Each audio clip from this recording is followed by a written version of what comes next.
네, 오늘은 더 글로리의 문도훈이라는 캐릭터가 어떻게 해서 먼치킨과 같은 캐릭터가 될 수 있었는가에 대한 이야기를 해보고자 합니다. 먼치킨이라고 하는 거는 오즈의 마법사에 나왔었던 캐릭터 이름으로부터 비롯되었는데 게임 용어로 정착이 되면서 게임의 룰을 따르지 않고 혼자서 모든 일을 해결하며 게임의 흐름을 방해하는 캐릭터를 지칭하는 말이었는데, 이것이 더 확장되어서 혼자서 모든 것을 해낼 수 있는 캐릭터를 포괄적으로 지칭하는 용어로 콘텐츠에서는 쓰이고 있습니다. 특히 우리나라에서 그렇게 많이 쓰이고 있죠. 사실 문도훈이라는 캐릭터는 학폭의 피해자이고 현재의 직업은 그냥 초등학교 교사입니다. 그런데 문도훈이 대결을 해야지 되는 사람들은 재력으로나 사회적 계층으로나 굉장히 높은 많은 권력을 갖고 있는 사람들이기 때문에 이 게임 자체가 잘 성립이 되지 않는 것 같습니다. 그럼에도 불구하고 문도훈은 이 사람들에게 복수를 해나가는 과정에서 거침이 없고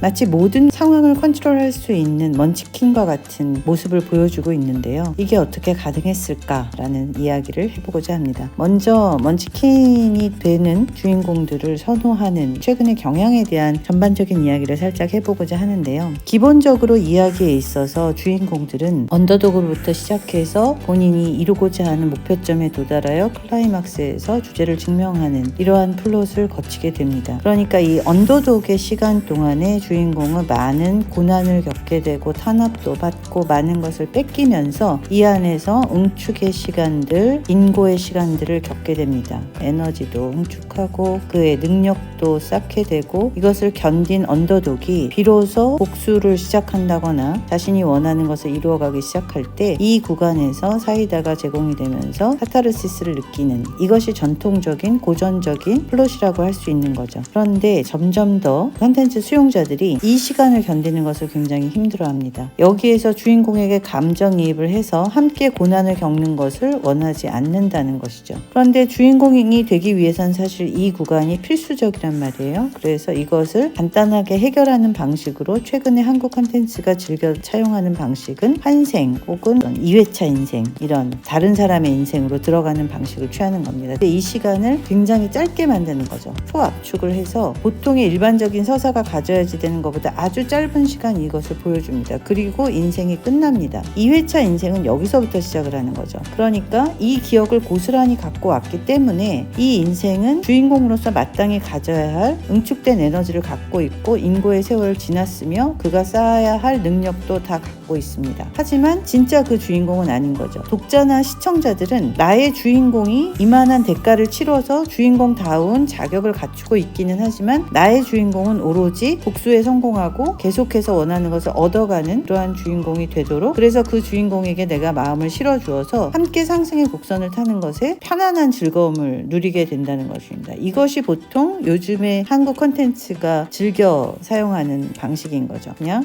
치킨을 만든다.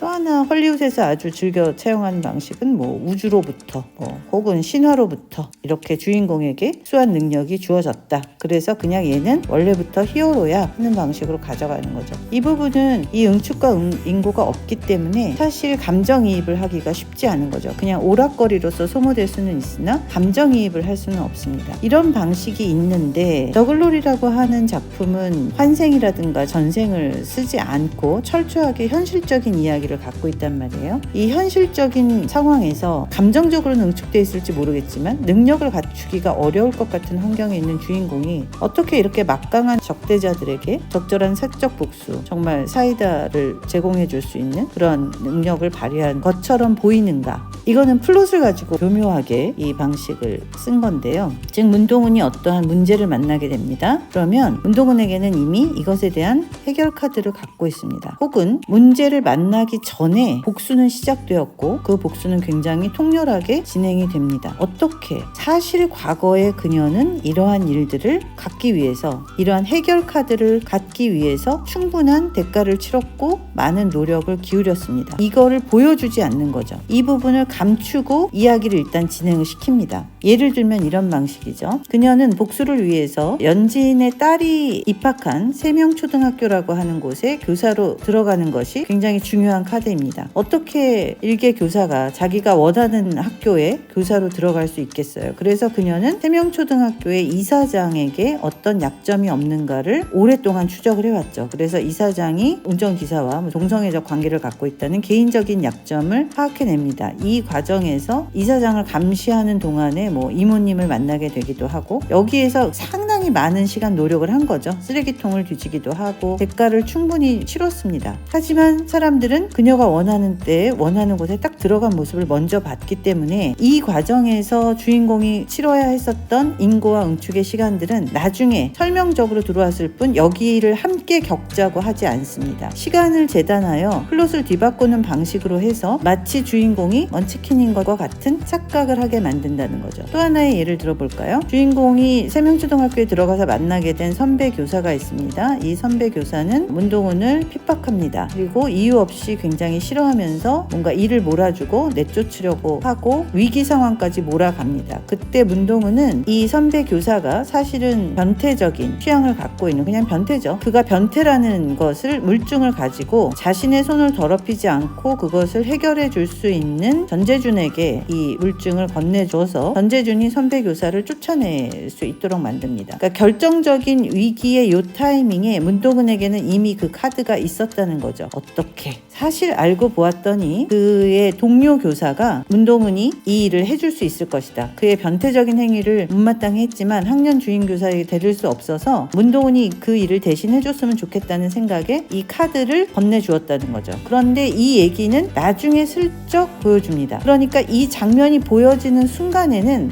주인공이 위기를 겪나? 고구마인가? 하는 순간에 바로 반격 카드를 꺼내는 문동은을 봄으로써 시청자들에게는 굉장히 높은 카타르시스를 제공하게 되었다라는 것입니다. 사실 이러한 플롯의 형태는 주 2회에 방영되는 공중파의 일반적인 드라마에서는 거의 쓰기가 어렵습니다. 주 2회 방영의 드라마라고 한다면 1화에서 심겨진 어떠한 단서가 만약 8화에서 제공이 된다라고 하면 이 인터벌은 대략 한 달 정도가 됩니다. 그러면 이것을 다 이해하고 쫓아오기가 어렵다는 거죠. 그러니까 주 2회 드라마의 경우에는 대체적으로 짝수 1화, 2화 요 안에서 해결되는 심고 거두기의 방식밖에 쓸 수가 없는데, OTT 드라마의 특성과 한꺼번에 8화를 동시에 업로드할 수 있었던 스트리밍 방식 속에서 더 글로리는 이러한 주인공을 먼치킨처럼 보여줄 수 있는 플롯을 마음껏 쓸 수 있었다는 거죠. 한꺼번에 보기 때문에. 그래서 이 플롯을 통해서 너무나 작은 존재가 아주 거대 악처럼 보이는 학폭과 그 부모들의 세계까지 물리쳐 나가는 데 있어서